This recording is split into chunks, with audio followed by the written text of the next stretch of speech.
Olha só, tem uma conversa bem intensa rolando por aí sobre o nosso futuro, né? Sobre como a tecnologia e principalmente a inteligência artificial pode virar o jogo todo.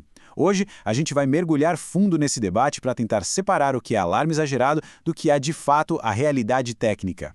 Essa frase que a gente vê bastante por aí, ela captura perfeitamente esse clima de urgência, quase de pânico que está no ar. A ideia é que a gente está na beira de uma mudança tão radical que, se não agirmos agora, vamos ficar para trás para sempre. Mas será que o buraco é tão embaixo assim?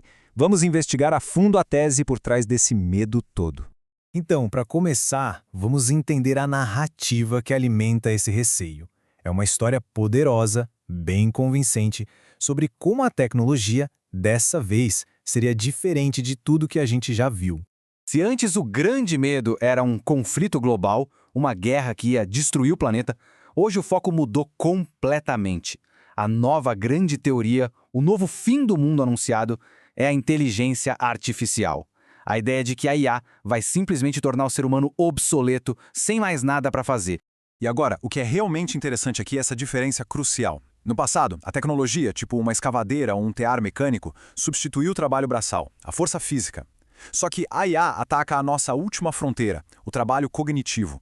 Ela já consegue escrever, programar, analisar finanças, coisas que até ontem eram um domínio exclusivamente humano. É por isso que dessa vez o medo parece mais profundo, mais real. E essa ideia de substituir o trabalho da mente deu origem a uma teoria fascinante, e vamos combinar um tanto assustadora sobre o nosso futuro. O tal do tecnofeudalismo. Vamos entender o que isso quer dizer. O conceito aqui é o de tecnofeudalismo. Lembra das aulas de história? O senhor feudal era o dono da terra e o camponês tinha que dar uma parte de tudo que produzia para ele. Hoje, essa teoria diz que empresas como Google e Meta são as donas da terra digital, que é a nossa atenção. Para vender qualquer coisa, você precisa anunciar com elas e elas ficam com uma fatia cada vez maior da produção de todo mundo. E isso, segundo a teoria, causa uma reação em cadeia, um efeito dominó. A IA diminui o custo de produção e isso leva a uma queda brutal nos salários, já que o trabalho humano vai perdendo valor. A riqueza vai se concentrando na mão de pouquíssimas pessoas, e aí vem o ponto-chave. De que adianta produzir tudo de forma super eficiente se ninguém tem dinheiro para comprar? O sistema capitalista, que vive de consumo, simplesmente entraria em colapso. É uma teoria que faz sentido, não é? A lógica parece impecável. Mas agora vamos puxar o freio de mão e aplicar um bom choque de realidade, analisando o que está por trás dessa visão meio apocalíptica. E aqui está o que seria a falha central dessa ideia toda.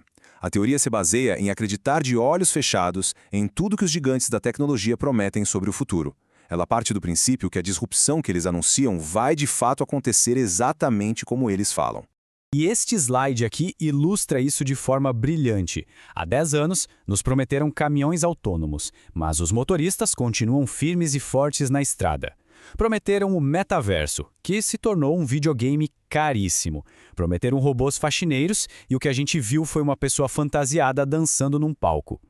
Existe um padrão claro de promessas gigantescas e entregas que são só uma fração do que foi prometido. Isso nos leva a uma pergunta fundamental, que muitas vezes é deixada de lado. E o mundo físico? O mundo dos tijolos, dos cabos, da energia elétrica? Porque, pensa bem, para esse futuro da IA existir, alguém precisa construir os data centers, gerar a energia que alimenta tudo isso, fabricar o hardware. A IA, até onde a gente sabe, ainda não levanta um tijolo. Aliás, a demanda por esses trabalhos físicos é tão grande que os salários em setores como o da construção civil estão, na verdade, subindo. O mundo digital depende e muito do mundo físico. Agora, vamos dar um passo para trás.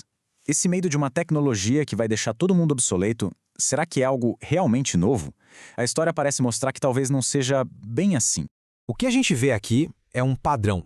Lá no século XIX, os luditas quebravam os teares mecânicos. No século XX, as colheitadeiras geraram pânico sobre o desemprego no campo. Depois, os robôs nas fábricas. Toda vez que surge uma tecnologia realmente transformadora, a primeira reação é o medo do desemprego em massa, da obsolescência humana.